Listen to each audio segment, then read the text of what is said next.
Hello students, during the previous lecture we have seen explanation for capillary rise or fall. मागच्या दोन topic मध्ये आपण explanation पाहिलं होतं. कॅपिलरी राईज ऑर फॉल म्हणजे कॅपिलरी मध्ये लिक्विड राईज म्हणजे आतमध्ये वरती बाहेरच्या लेवलपेक्षा बाहेरच्या लिक्विड लेवलपेक्षा जास्त वरती का चढते किंवा बाहेरच्या लिक्विड लेवलपेक्षा कमी का राहते फॉल, तर ते पाहिलं होतं. तिथं एक्सप्लेनेशन होतं ते दोघं टॉपिकमध्ये, लक्षात ठेवा. आणि हे एक्सप्रेशन आहे.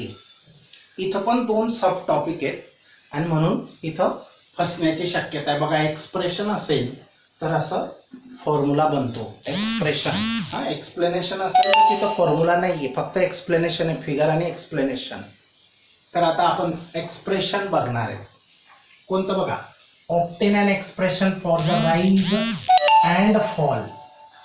Obtain an expression for rise and fall. एक तर लिक्विड कॅपिलरीमध्ये वरती चढणे अथवा खाली राहणे कोणापेक्षा, बाहेरच्या वेसलमधील लिक्विडच्या लेवलपेक्षा. Of a liquid in a capillary tube using pressure difference. मागचे दोघं टॉपिक पण प्रेशर डिफरन्सवरच होते आणि हा पण प्रेशर डिफरन्सवरच आहे. फक्त इथं एक्सप्रेशन शब्द आहे, लक्षात ठेवा. आणि तिथं एक्सप्लेन आहे, एक्सप्लेनेशन. म्हणजे कन्फ्युजन व्हायला नको. आणि हे जास्त IMP त्याच्यापेक्षा मी तुम्हाला बोललो होतो. तर याच्यात दोन मेथड आहेत. ही मेथड नंबर 1 पाहणार आहेत आपण. मेथड फर्स्ट म्हणजे हाच फॉर्म्युला आपल्याला दोन पद्धतीने प्रूव्ह करायचा आहे. मेथड फर्स्ट एवढी आहे आणि मेथड सेकंड आपण नंतरच्या पिरियडला पाहणार आहेत. तर आता मेथड फर्स्ट काय आहे बघा. Consider this is a capillary.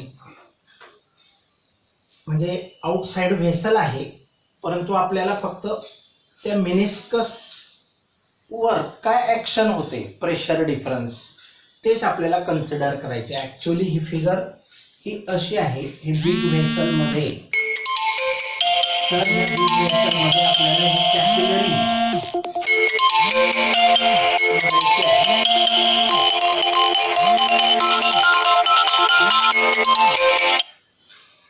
तर ह्या बिग व्हेसलमध्ये आपल्याला ही कॅपिलरी बघायची. कॅपिलरीमध्ये एकतर पाणी असं वरती चढणार याच्यापेक्षा, या बाहेरच्या लेवलपेक्षा इथं एवढ्या हाईटने लिक्विड वरती चढणार. किंवा मर्क्युरी सारख्या लिक्विडमध्ये, आता हे कोणत्या लिक्विडसाठी वरती चढतं ते आपण पाहिलेलं आहे अगोदर. तर ज्याचं ग्लासशी, सॉलिडशी जे लिक्विड वेट करतं, जे लिक्विड ज्या सॉलिडला वेट करतं म्हणजे ओलं करतं, चिपकतं, त्याच्यासाठी हा मेनिस्कस कॉन्केव आणि हाईट जास्त असते, राईज असतो. आणि फॉर एक्झाम्पल मर्क्युरी जर असेल हा लिक्विड, तर त्याच्यासाठी ही लेवल फॉल असते, म्हणजे एवढी लेवल ही कमी असते. याला fall of a liquid level असं म्हणतात. मग आता ही जी लेवल आहे आपल्याला, राईज असो का फॉल असो, सपोज हा राईज आपण कन्सिडर केलेला आहे, एवढाच फिगरला हायलाइट केलेला आहे, म्हणजे हे साईडचं वेसल दाखवलेलं नाही. तर आता ही फिगरमध्ये ही कॅपिलरी आहे. Let this is a capillary and here the liquid rises, this level rises up to the height h एवढी लिक्विडची लेवल वाढलेली आहे. तर h एवढी लिक्विडची लेवल वाढलेली आहे. समजा हा मेनिस्कस कॉन्केव आहे. समजा हा मेनिस्कस कॉन्केव आहे. जर याला फुल सर्कल केलं आपण, जर आपण या मेनिस्कसला फुल सर्कल कंप्लीट केलं, तर त्या सर्कलची जी रेडियस असेल ती कॅपिटल R आहे. लक्ष द्या मी काय सांगतोय, व्हेरी सिंपल इट इज. ह्या कॉन्केव मेनिस्कसला जर फुल सर्कल आपण बनवलं तर त्याची रेडियस किती असेल, R असेल, कॅपिटल R. आणि ह्या कॅपिलरीची रेडियस ही जी कॅपिलरी आहे ह्या कॅपिलरी सर्क्युलर आहे आणि तिची जी रेडियस आहे तर ती रेडियस स्मॉल आर आहे. स्मॉल आर, ही small r is the radius of the capillary and capital R is the radius of curvature of the meniscus. बर, हा सरफेसला आपण टँजंट ड्रॉ केली. ही टँजंट कशासाठी? To find out the angle of contact. आपण tangent draw करतो. आता ही जी टँजंट ड्रॉ केली to the free surface of the liquid, तर हा अँगल जो असेल त्याला आपण अँगल ऑफ कॉन्टॅक्ट म्हणतो. And from the geometry of the figure this angle is also nothing but angle of contact. हा सुद्धा काय असेल? Angle of contact. म्हणजे याच्या एवढाच हा असेल थिटा, हा सुद्धा असेल फ्रॉम जॉमेट्री. त्याला प्रूव्ह करायची गरज नाही. आपण 9th मध्ये 10th मध्ये हा अँगल इक्वल कसा येतो ते जॉमेट्रिकली प्रूव्ह करतो. पण इथं no need to prove it. Why it is same, directly you can take. समजलं? मग स्मॉल आर ही काय आहे? रेडियस ऑफ द कॅपिलरी आहे. त्याच्यानंतर कॅपिटल आर काय आहे? या मेनिस्कसची रेडियस ऑफ कर्व्हेचर आहे. T is the tangent, here theta is the angle of contact. आता बघा, एकदम सिंपल आहे. The pressure due to the liquid column of height h must be equal to the pressure difference 2T upon R due to the concavity. आता आपण हे कसं आलं हे आपल्याला स्टेटमेंट लिहिता यायला पाहिजे. हे स्टेटमेंट लिहिता यायला पाहिजे. आता बघा, आपण excess pressure inside the liquid drop पाहिला होता. तिथं ही रेडियस स्मॉल आर होती, परंतु इथं आपण कॅपिटल आर यूज करतोय. तर हा एक्सेस प्रेशरचं derivation, excess pressure PI minus PO is equal to 2T upon R असं होतं, बरोबर. पण इथं आरच्या जागेवर आपण कॅपिटल आर ट्रीट केलाय, कारण इथं दोन रेडियस आहेत. इथं दोन रेडियस आहेत. एक म्हणजे कॅपिलरीची रेडियस स्मॉल आर आपण कन्सिडर केलेली आहे आणि मेनिस्कसची radius of curvature capital R आहे. आणि तो कॅपिटल आर इथं मेनिस्कसच्या घ्यावा लागेल. ड्रॉपचा जसा एक्सेस प्रेशर आहे म्हणजे इथं मेनिस्कस. अजून दुसरी गोष्ट, त्याच्याही अगोदर आपण हे लिक्विड कॉलम H एवढी हाईट एवढं या वेसलमध्ये लिक्विड भरलेलं आहे. तर फक्त ह्या लिक्विडचा या बॉटमवर पडणारा प्रेशर किती असतो? तर तो प्रेशर हा H g इतका असतो. ॲटमॉस्फेरिक प्रेशर इथं कन्सिडर केलेला नाही. फक्त लिक्विडच्या कॉलममुळे बॉटमवर, फक्त लिक्विडमुळे गेज प्रेशर त्याला नाव दिलं होतं आपण, गेज प्रेशर और गॉज प्रेशर. तर तो किती असतो? H rho g. मग आता या ठिकाणी असं म्हटलं आहे की H rho g must be equal to 2T upon R. आता एक्सेस प्रेशर जर ड्रॉप कन्सिडर केला, हा ड्रॉप राहिला असता, हा मेनिस्कस बाउंड्री राहिला असता आणि असा ड्रॉप राहिला असता, तर त्याची रेडियस कॅपिटल R राहिली असती आणि प्रेशर डिफरन्स किती राहिला असता? 2T upon capital R. आपण हे डेरिवेशन बघितलेलं आहे. पण हा प्रेशर डिफरन्स किती असेल? हा प्रेशर डिफरन्स तर ह्या लिक्विड कॉलमचं जे वेट आहे त्याने दिलेला जो प्रेशर आहे फक्त लिक्विडचा, हवेचा नाही, तर तो H rho g इतका असला पाहिजे. हे सेंटेन्स सांगतं बघा. The pressure due to the liquid column, हा लिक्विड कॉलममुळे जो प्रेशर आहे ह्या बॉटमवर must be equal to the pressure difference. हा जो प्रेशर डिफरन्स असेल इथं 2T upon R due to the concavity, कारण कॉन्केवनेस आहे. कॉन्कॅव्हिटी मुळे हा कॉन्कॅव्हिटी हा प्रेशरमुळे कॉन्केव सरफेस प्राप्त झालेला आहे त्या मेनिस्कसला आणि तो H rho g is equal to 2T upon R असेल. हे जर समजलं तर पुढचं डेरिवेशन एकदम सिंपल आहे. समजलं? मग the pressure due to a liquid column, या लिक्विड कॉलमचा प्रेशर बॉटम वरती असेल तो must be pressure due to liquid column of height h एवढ्या हाईटचा, एच एवढी हाईट आहे, तर एच एवढ्या हाईटच्या लिक्विड कॉलमचा जो प्रेशर आहे मस्ट बी इक्वल टू, तो किती असेल, equal to the pressure difference due to the concavity, due to the shape of the meniscus. कारण शेप ऑफ द मिनिस्कस का बदलतो, प्लेन केव्हा, कॉन्केव केव्हा, कॉन्व्हेक्स केव्हा, हे आपण मागच्या टॉपिकमध्येच बघितलं आहे. तुम्हाला आठवण नसेल, पाहिले नसतील, हा टॉपिक बघण्या अगोदर ती व्हिडिओ क्लिप बघा आणि मगच हा टॉपिक बघा, तरच समजायला सोपं जाईल. ओके, तर मग here in this expression rho is the density of the liquid, हे लिक्विड जे पण असेल त्याची डेन्सिटी रो असेल, आणि इथं g for acceleration due to gravity, h for height of the liquid column inside the capillary, inside the capillary. Here h is the height of the liquid column inside the capillary. आता हे आपण capillary नाही घेतलंय, पण capillary मध्ये पण अशीच situation असेल, म्हणून h is the height of the capillary here. मग T is the tension, surface tension of the liquid, not the tangent. लक्षात ठेवा, T is the surface tension of the liquid, R is the radius of curvature of the meniscus. Let small r be the radius of the capillary tube. या capillary tube ची radius किती आहे, small r इतकी आहे, and theta be the angle of contact as shown in the figure. हे तर अगोदरच सांगून दिलं तरी चालेल, हा पॉइंट अगोदर घेतला तरी चालेल, खालीवर झाले तरी चालतील. आता मेन गोष्ट बघा, radius of curvature of capital R of the meniscus is given by, ही radius of curvature of the meniscus R ची value small R upon cos theta असेल.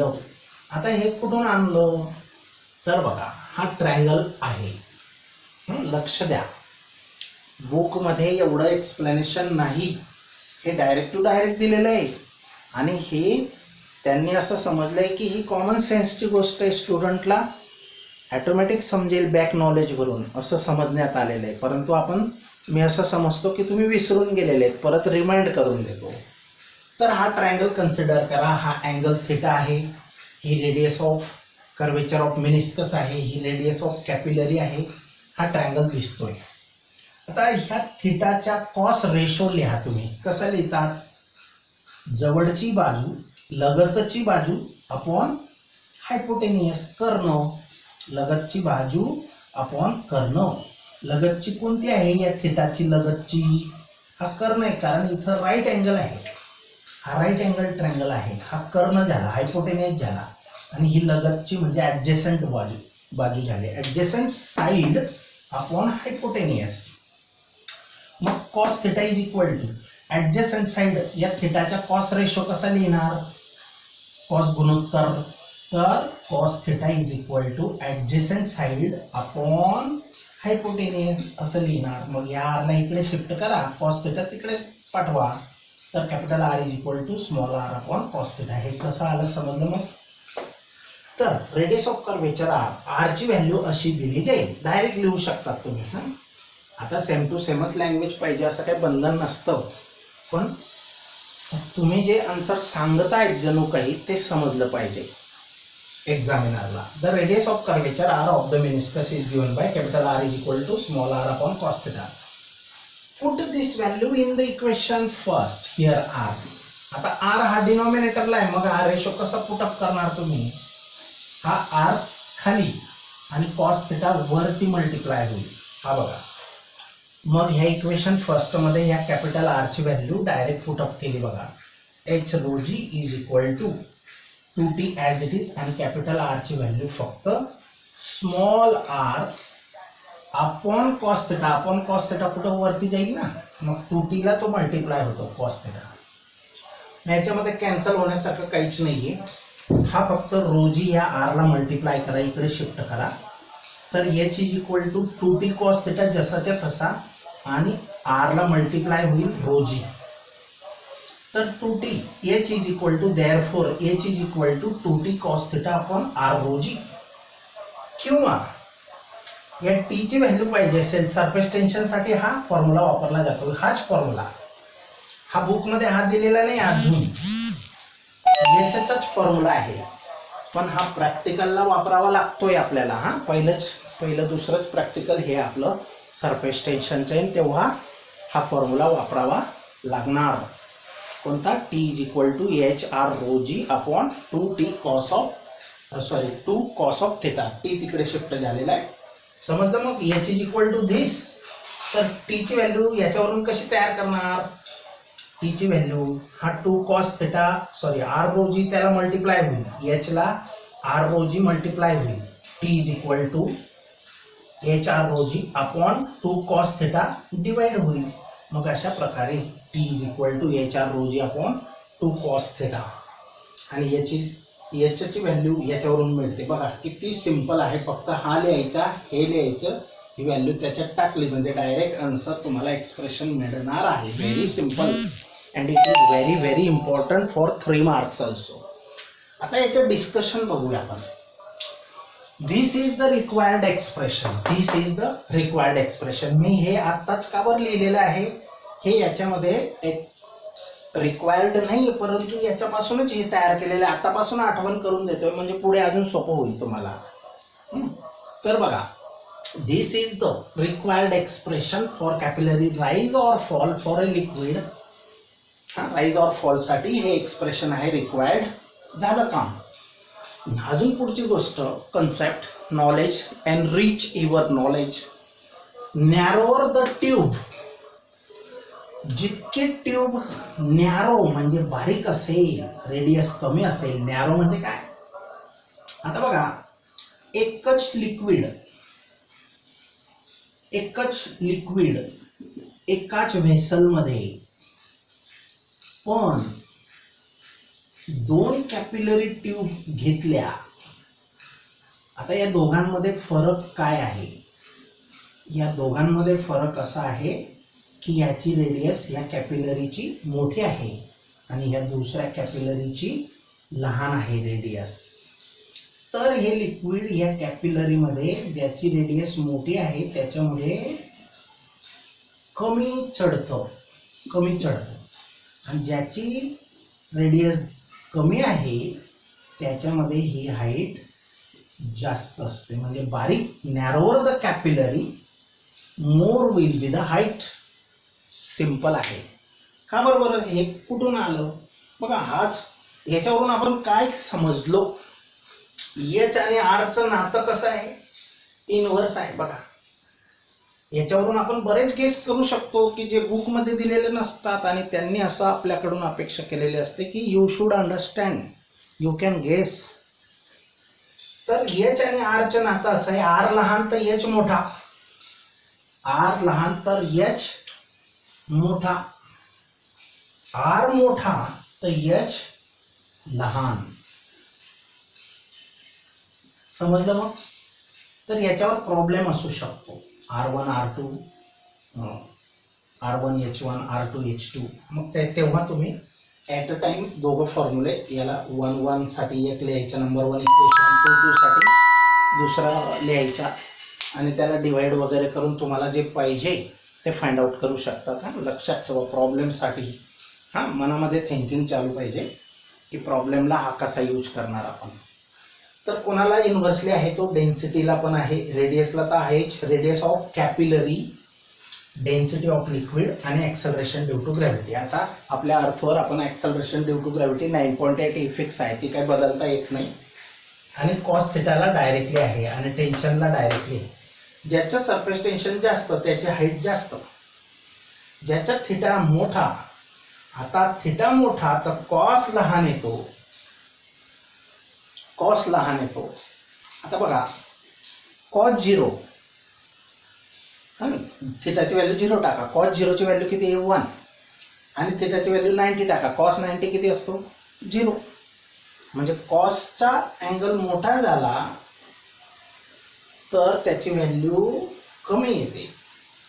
ॲक्च्युअली हे इन्व्हर्स आहे, पण कॉस असल्यामुळे ते कॉस थिटाला डायरेक्टली आहे, पण थिटाला इन्व्हर्सली आहे ॲक्च्युअली, कारण कॉसचे उलट चालतं साईनपेक्षा. तर आता narrower the tube the greater is the height. Tube जितकी नॅरो असेल हाईट तितकी जास्त असेल, to which the liquid rises or falls, तितकंच राईज होऊ शकेल किंवा फॉल होऊ शकेल. If the capillary tube is held vertical, जर एकदम अशी व्हर्टिकल उभी धरली, तिरकस नाही पाहिजे, in a liquid that has a convex meniscus, आणि जेव्हा त्या लिक्विडला असा कॉन्व्हेक्स मिनिस्कस येईल समजा, then the angle of contact theta is obtuse, आणि हा अँगल ऑफ कॉन्टॅक्ट किती असतो, ऑब्ट्यूज असतो, म्हणजे मोर दॅन 90 लेस दॅन 180 असतो. Therefore cos theta is negative, आणि अशा केसमध्ये ही हाईट निगेटिव्ह घेतात, कॉस थिटा निगेटिव्ह येतो, अँड सो इज एच, आणि एच पण मायनस येतो. त्याच्यासाठी एक प्रॉब्लेम येणार आहे पुढे, तो मी समजावणारच आहे. तर एच हा निगेटिव्ह येतो ही केससाठी. Therefore cos theta is negative and so H, this means that the liquid will suffer capillary fall or depression. अशा वेळेला कॅपिलरी फॉल होतो. हे कॅपिलरी फॉल का होतं त्याच्यासाठी एक्सप्लेनेशन आहे, आणि इथं राईज आहे, पण at a time rise or fall दोघंही कन्सिडर केलेले आहेत. राईज ऑर फॉल, राईजसाठी पण हे ट्रू आहे आणि फॉलसाठी पण ट्रू आहे. फक्त फॉल्सच्या वेळेला फॉल होत असेल असा राईज ऐवजी तर एच हा निगेटिव्ह घेतात. कॉस थिटा हा निगेटिव्ह येतो, म्हणून एच निगेटिव्ह घेतला तर कॉस थिटा निगेटिव्ह येणार. कॉस थिटा निगेटिव्ह असेल तर अँगल थिटा हा ऑब्ट्यूज असेल, हां, आणि त्यावेळेला मिनिस्कस हा काय असेल, कॉन्व्हेक्स असेल. त्यावेळेला capillary suffers fall or depression. Depression म्हणजे खड्डा किंवा फॉल असतो लिक्विड लेवलमध्ये. Now here this is all about this question. आता या ठिकाणी हे एवढं जे आहे हे तुम्हाला समजण्यासाठी आहे, हे नाही लिहिलं तरी चालतं, हे पण मी तुम्हाला समजावण्यासाठी आहे. फक्त एवढंच एक्सपेक्टेड आहे, हे पण नाही लिहिलं तरी चालेल, एवढंच एक्सपेक्टेड आहे. परंतु याच्यावरून फॉर्म्युला हा पुढे कामाचा आहे. ओके, तर अशा प्रकारे आपल्याला हे डेरिवेशन लिहिता येईल. Okay, now will stop for the next topic.